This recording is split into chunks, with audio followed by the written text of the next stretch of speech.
Okay, in this video we're going to be looking at the layer breakdown of this design that we can see. It's a design for a tech brand or a tech academy, let's put it that way, an institute. And we're going to be looking at how everything that we can see here and the layer breakdown.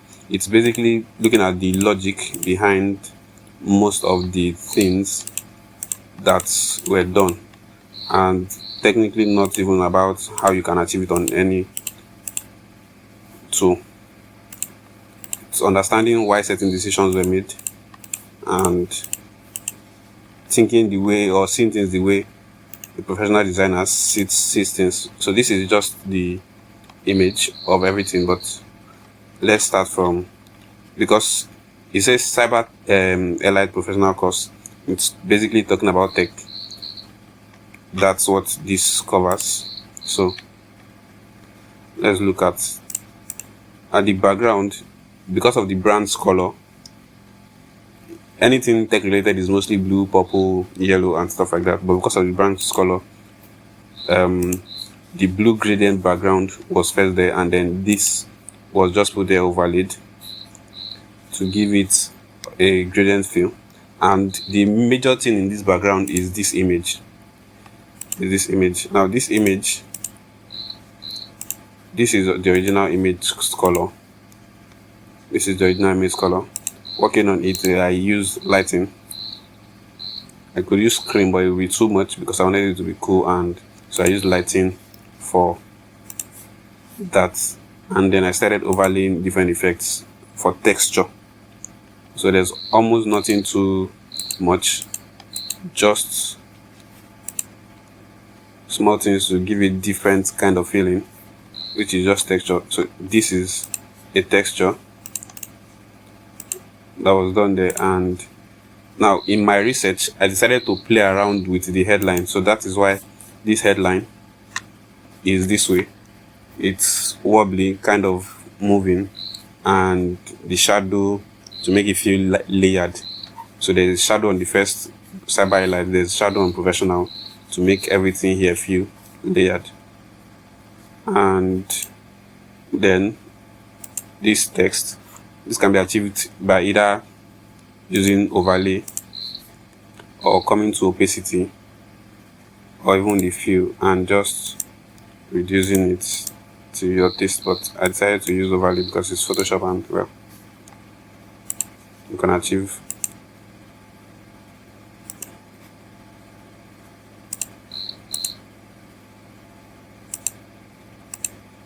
the same thing here, and that's it. Okay, I also added, I decided to make the exposure darker a bit, as you can see, so that the background is not calling too much attention, and so that it also feels like the light is coming this way somehow. So that was why I added exposure and then erased some part of this, so that the background has a feel of not too distracting and not too much. And from there we just added the information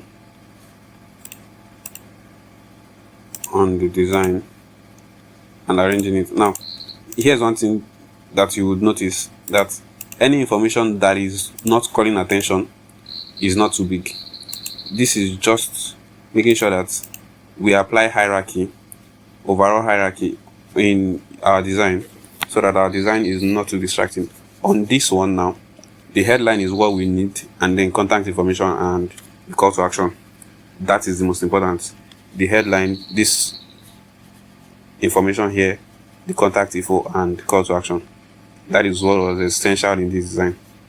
And for this other one, we wanted to tell them what the course is about, the outline, the price, and that was what decided the direction that this would follow. So this one too is just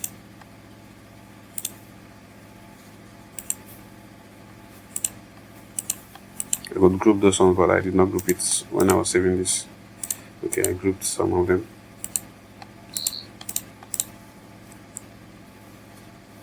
As you can see, apart from the arrangement style, apart from the arrangement style, the background is something that needs work, not too much work, simple work, which you can just do and achieve.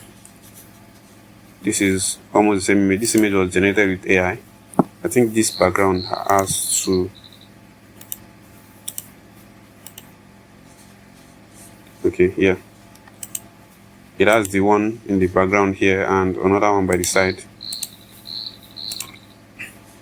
blended in. So because this one is blended very well at the background, it's very hard to see or almost not visible when things are placed on it.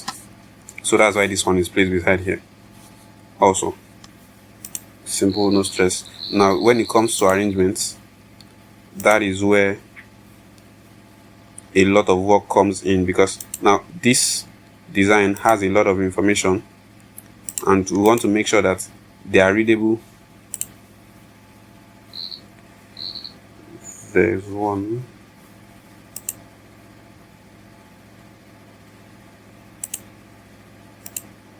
I want to make sure that they are readable.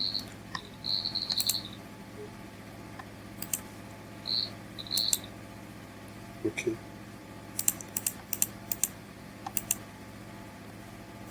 So we work with size and shape. Work with size and shape, and you'll also notice that anything in a shape, in any kind of shape, has enough padding. Anything in any kind of shape has enough padding. There's this one where there's padding on the left, on the right, on top and down.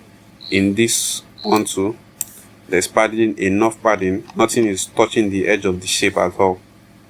Coming down here to the price, to the duration, to the information on this shape, everything is arranged and nothing is touching the edge of any shape in whatever shape it is. This is padding, makes your design look clean and very readable.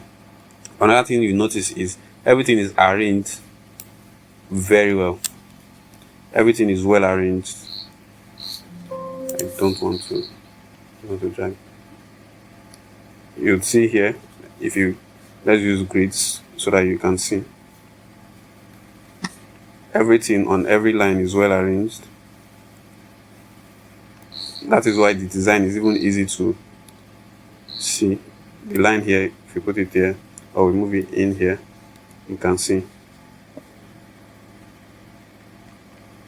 that everything is not going out of bounds.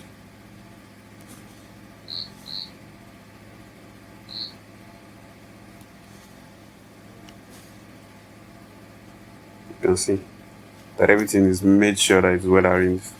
Same thing here also. Everything are just like they're in compact shapes. That is how to break down a design. So if you are looking at somebody's design and you want to pick inspiration from it, these are the things you look at.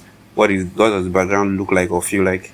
What is the feeling that you think the person intends to pass? So the feeling I want to pass is something that is tech related and something that is for Gen Zs basically. And once you see this thing, you already know that anybody that is aware of the AI trend and AI information era would vibe. Let's use the lingo, vibe to this kind of design, especially because of what is there.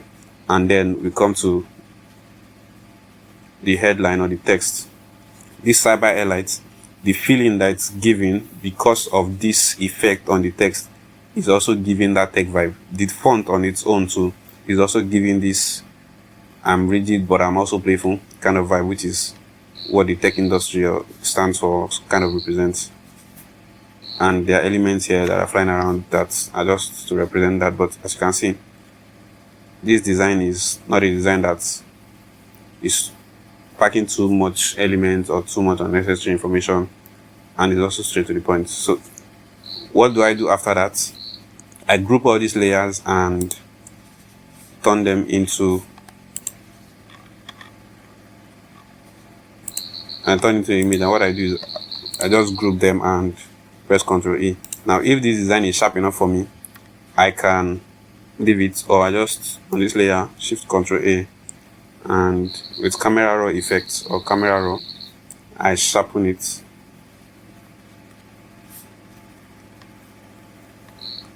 and make it more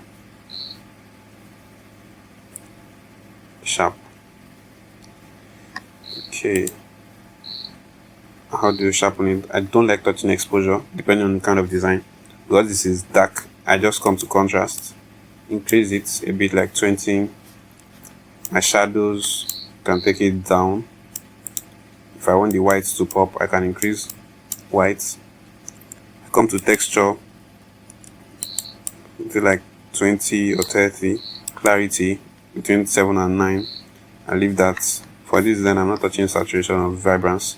And then I come to detail and I sharpen, noise reduction a bit. I could come to effect and add grain or vignette. If I add, let's just add vignette a little bit, and that's it. As you can see, this is before and after. Before and after, and then you save. So this is how you break down certain designs to understand what the designer was kind of thinking, or how you can also think when creating your own design.